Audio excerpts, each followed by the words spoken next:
for now, the best and most efficient way to avoid getting infected is through regular hygienic and sanitary practices, as well as social distancing.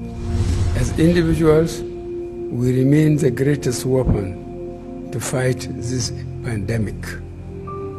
By washing our hands regularly with clean water and soap, disinfecting frequently used surfaces and areas, coughing into a tissue or elbow, and strictly adhering to infection prevention control measures in health facilities, we can contain this virus.